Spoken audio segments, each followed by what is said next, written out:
No, no. Dai, vi saluto. State in casa però, eh.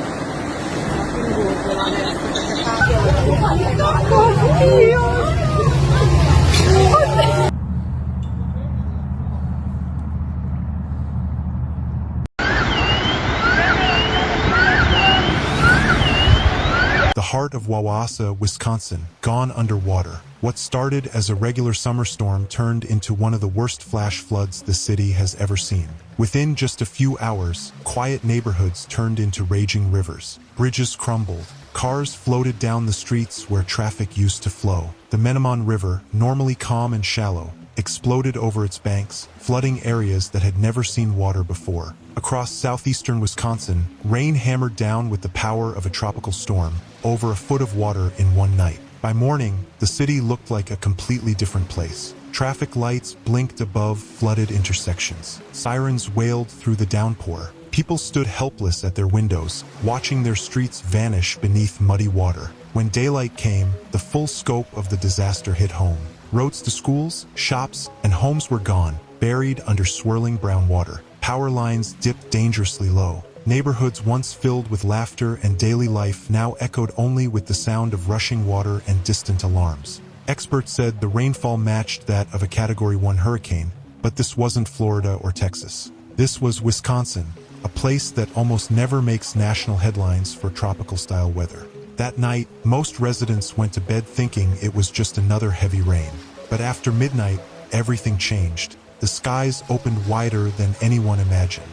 Rain didn't fall in drops, it came down in walls. Lightning lit up the rooftops of Wauwatosa, revealing water creeping across lawns and driveways. Within minutes, the Menemon River surged, rising over 14 feet higher than ever before.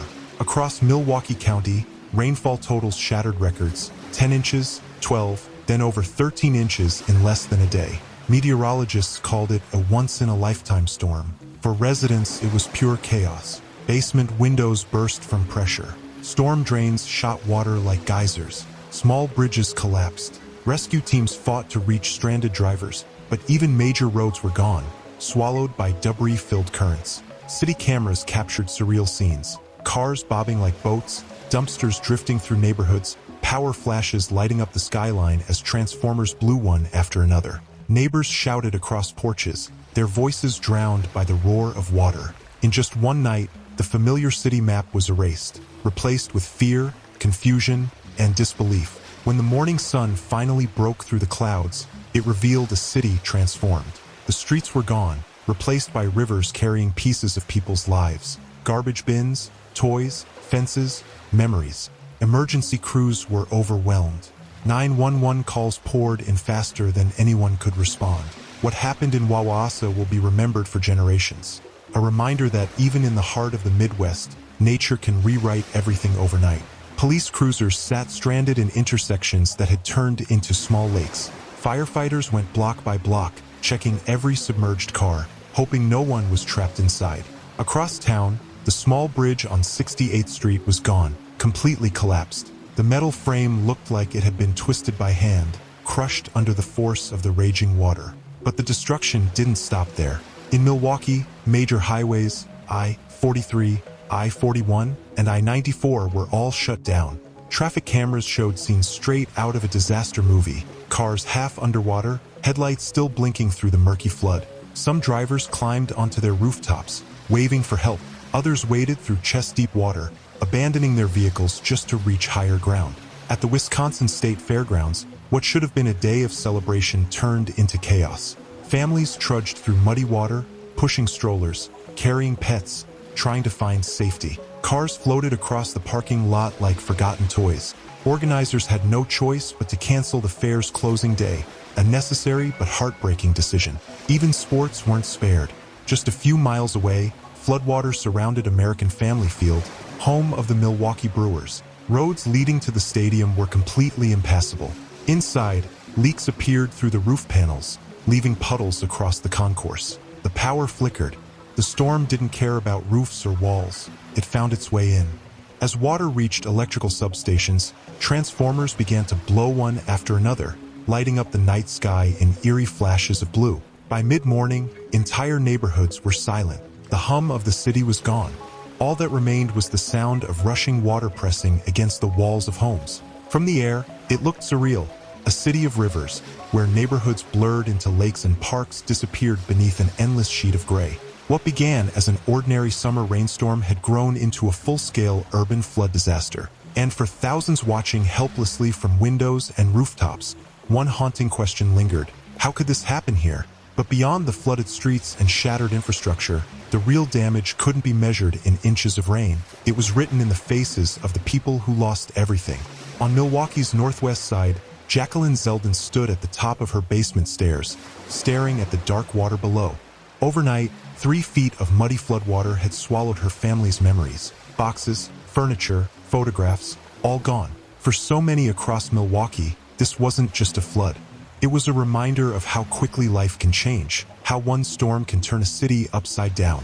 The furnace, the water heater, the deep freezer packed with food for the week. All of it gone. But the hardest loss wasn't any of that. It was something smaller, something personal. A lifetime collection of CDs. Hundreds of albums her husband had spent years rebuilding after they lost everything in a flood back in 2010. Now they were gone again, floating, cracked, buried in mud. It's like watching memories wash away, she whispered to a local reporter, her voice shaking as she pointed to the waterline halfway up the basement wall.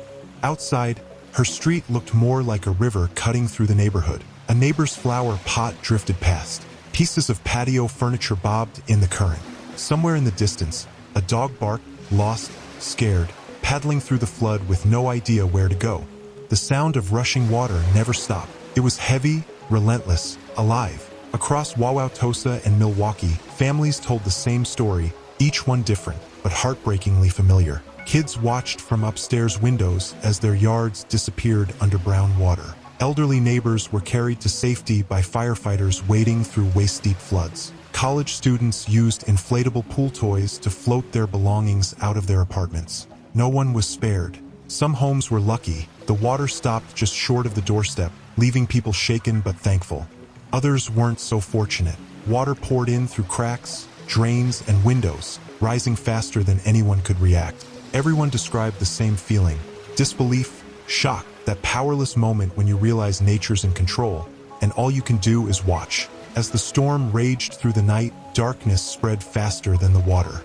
By dawn, tens of thousands of homes across Milwaukee and Wauwatosa counties had lost power. Streetlights flickered, then died, leaving neighborhoods in a ghostly half-light, lit only by flashlights and the dim glow of cell phones. Hospitals switched to backup generators. Grocery stores sat in darkness, their refrigerators failing, alarms echoing down empty aisles.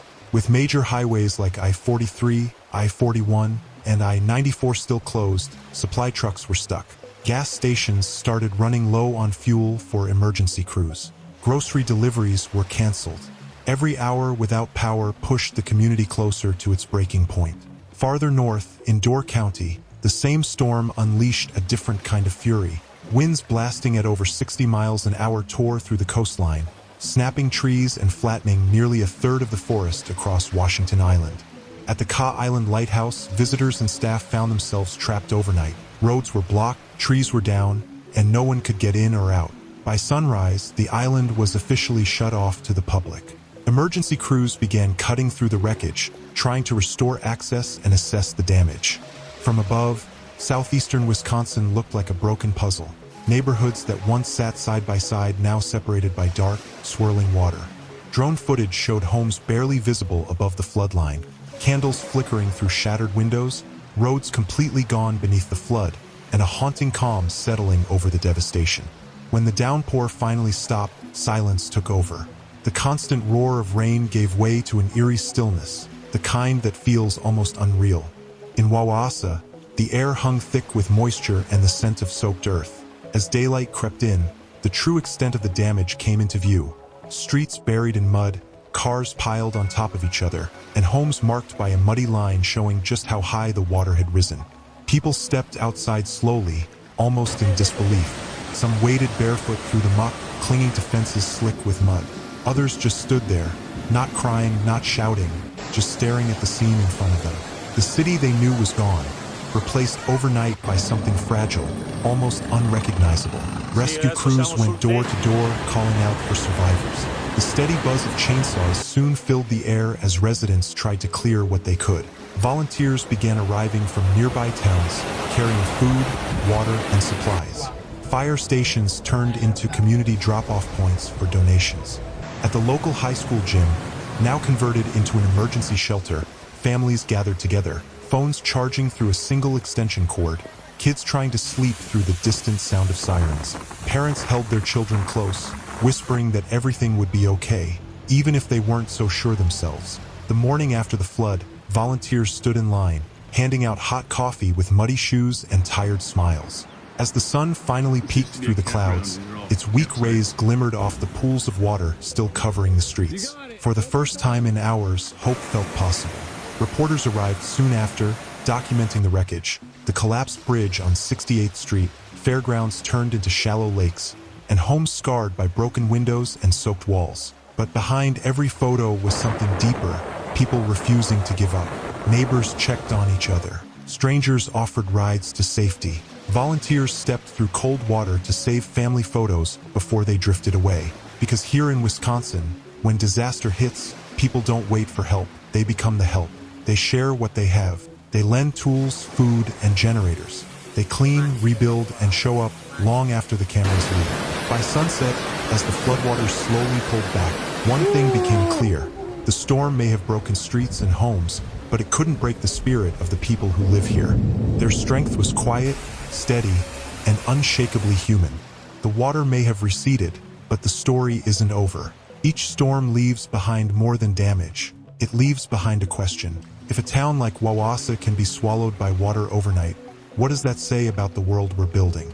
If this story touched you, if it made you think about how fragile our world can be, don't let it end here. Hit that like button, share this video, and help us bring more real stories like this to life. Every view, every share, every voice matters. Now we want to hear from you. Do you think disasters like this are unstoppable forces of nature? Or are they signs of something we've created ourselves? Are we truly ready for what's coming? Or just hoping it never reaches us? Drop your thoughts in the comments below. Your stories, your ideas, your voice, they keep this conversation alive. Together, we can make sure these moments aren't forgotten. Together, we can be the generation that listens before the next storm begins.